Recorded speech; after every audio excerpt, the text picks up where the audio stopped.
Hi, I'm Christine. And I'm Emma. In 2016, we launched the No Justice Project in partnership with Drake University's Middleton Center for Children's Rights. It has since then become an annual art exhibit highlighting our youth artists. This project aimed to show youth in our judicial system and youth who are refugees, immigrants, or first-generation Americans that their future is hopeful and their life experiences and voices matter. No Justice gave youth the tools and opportunity to learn about their personal rights, contemplate their own participation in the justice system, and provided a healthy way to respond creatively through art. Using art to elevate the voices of young people living on the margins, the No Justice Project engaged the public in a discourse around system disproportionality and social injustices these youth face. In 2022, we hosted No Justice, The Collective. We invited the public to open their eyes and hearts to the inner worlds of Central Iowa's struggling youth. Youth stories are about loss and redemption, discovery and failure, reliance and disappointment. Their stories are about the resilience of teenagers who are faced daily with social media pressure, a desire to find their true selves in a world that feels increasingly hostile and unstable. We have asked former youth artists to join us in reflecting on what this experience meant to them. Here's what some former youth artists have to say. My name is Claudia of ArtForce. I am a poet and I am the Heroes Program Director at ArtForce Iowa. Well, previous to me becoming an official artist mentor at ArtForce Iowa, I used to work in one of the group homes here in town. One of the activities we used to do with the girls was take them to ArtForce Iowa. And I still remember how excited and energetic everybody was when we would be taking art for ArtForce.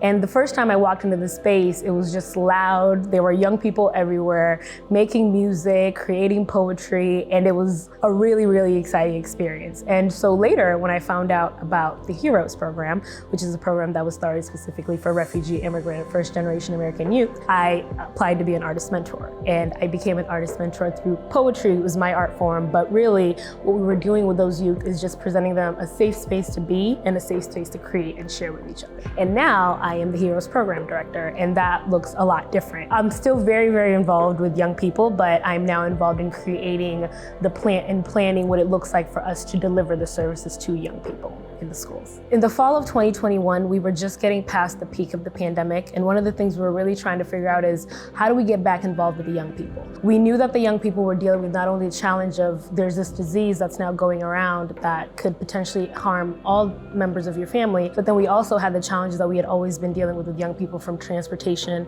to just having access to the programs that we were offering them. We thought more and more about it, and we realized that when it comes to where our young people are, they're in the schools, right? They spend a lot of time in the schools, sometimes even more time than they spend at home. So we made connections with the school districts around us, and we talked about what it could look like for us to be involved directly with young people in the classroom. Previous to this, we were doing more virtual work, and before we were doing after-school activities, but we realized with the challenges that we were facing, we really needed to pivot. So in preparation of that, we set up a programming to do it in the schools where we were there for them in the springtime. And then through the different workshops we did with them, we kind of explored how we could come together to create something for them for the collective. We got into the schools early in the spring, in our ELL classes specifically, because we realized that this is obviously a population that we were there to be serving under our Heroes program, but we also knew that these young people were some of the ones that didn't always have access to the kinds of activities we'd be doing in our art workshops. So we started the workshops off by, exploring who the youth are and allowing them to not only get to know themselves, but also share that with us. And then we started talking to them about what kind of project we could create for them for the collective. The theme felt most echoed in a project that I collaborated with students that I actually never met. I didn't work with them directly. I am a professional illustrator and painter and specialize in portraiture and figurative work. I was asked to do a quick portrait of 42 youth artists who were in the programming in the schools. And the project involved me doing a quick portrait of each one. They were given the opportunity to collage on top of it in a way that reflected themselves, their values, things that were important to them, One of the things that we wanted to do was create a portrait wall for the collective. So what we did was we had one of our artist mentors create portraits of every single one of the youth that we were working with in the classrooms, and then we created a wall to display that. This was our way of showing who the collective of young people were that we were working with in the classroom. We had a statement that also talked about what values were most important to them, which is something that happened in the workshop spaces, and we also talked about what countries and languages these young people represented. This was a really great way not only for the young people to walk away with a portrait, something not a lot of us in general get to have, but they also got to experience what it's like to create an art piece, be involved in that, and then even turn it into an art exhibit. The way these things go, sometimes we get an idea, and we get an idea where it's possible to make it happen, but we don't have a great deal of time to do so. So I remember that just getting all of those portraits done on time, with enough time for the youth to be able to then do their part. You know, this was our first show in the space at the Mainframe Artist Studios. And so the space we had to work with was fairly small.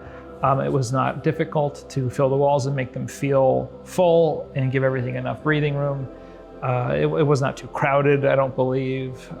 We had some nice large paintings in that one, a lot of variety. Yeah, as far as challenges in terms of the installation, it was a pretty straightforward show to install. I'd say that the struggle was in coming up with a timeline to get that many portraits painted. It felt kind of funny because these were kids that I hadn't worked with directly. So all I had were these images, and I gave some instructions to staff who were delivering programming for what I needed in a reference photo, and they delivered. I got really nice reference photos where it was very easy for me to work with. I can say that it was a strange experience. It was strange to paint so many people who had never met me and I had never met them, and it was also just a really compelling and fun challenge. I love to paint people.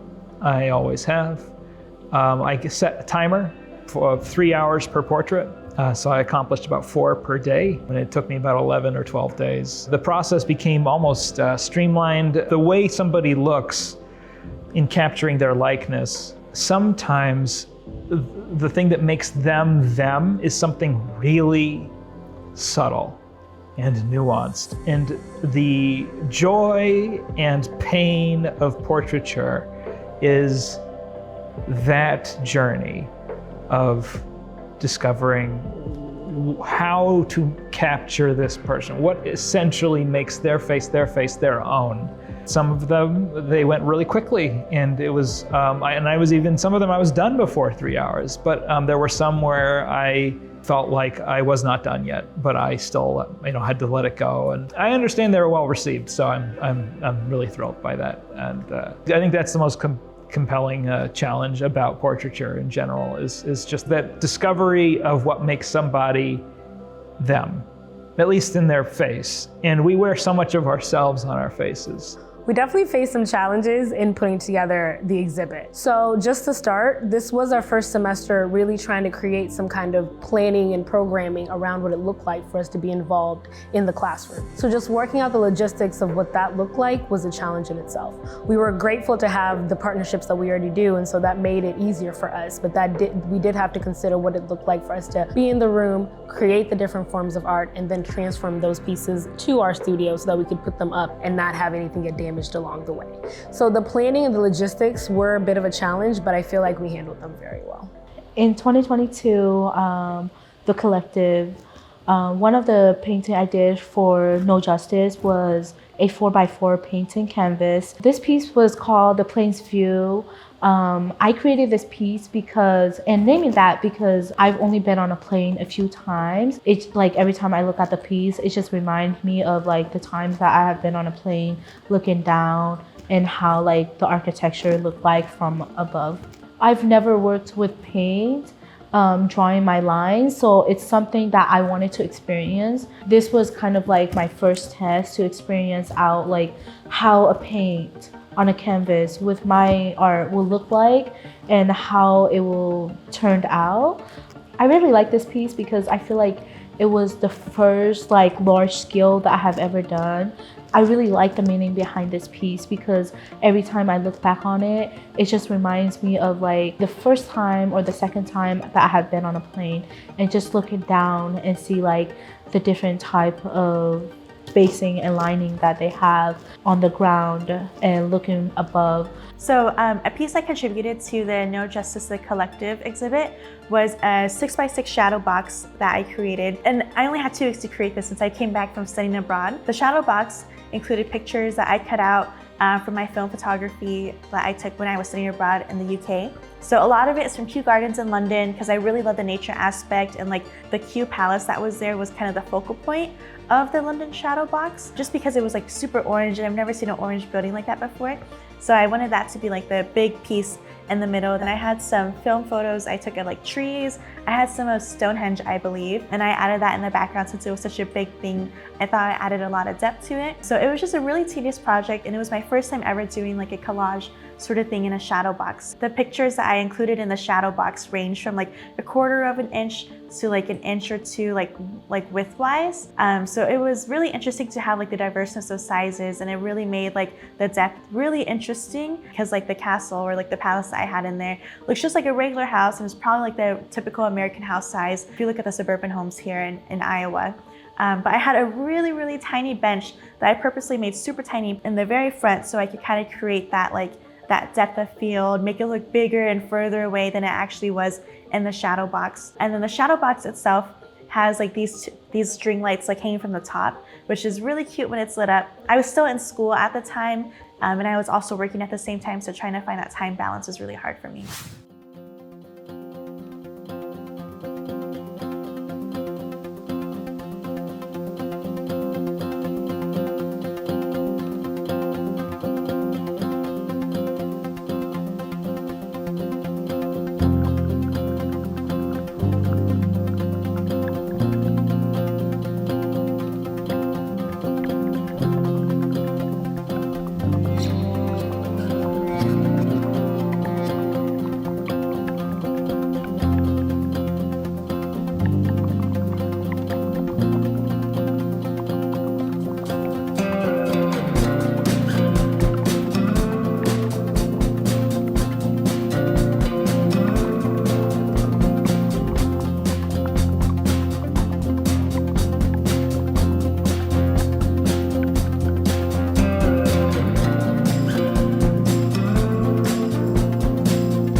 know, when I think about the larger theme of No Justice, the collective, I feel like it was really fitting for the time that we were in. We were getting back into engagement with young people, at least in a more consistent form than we had been virtually. And I feel like we were really taking this step together to figure out how do we move in this new direction. And so it felt really right and meaningful to have it be an exhibit that was about our collective because we were kind of taking steps in a new direction together. Since 2016, ArtForce Iowa has hosted a No Justice exhibit every year, except 2020 due to the pandemic. Each year had a different theme, giving youth artists opportunities to explore, reflect, and create in response to the theme. As this series comes to an end, we want to honor where we have been, where we are, and where we are going. Every month leading up to our final exhibit, No Justice Legacies, we will be releasing a small documentary like this to celebrate the legacy of this series. We invite you to be a part of this exhibit by sharing your story with us. If you're a creator, we want you to submit your story today. If you're not a creator, we're here to help. At ArtForce Iowa, we believe we are the stories our community collects, and we want to honor our collective heritage together. For more information, go to kjlegacy.org to find out how you can be a part of our legacy. Share your story today.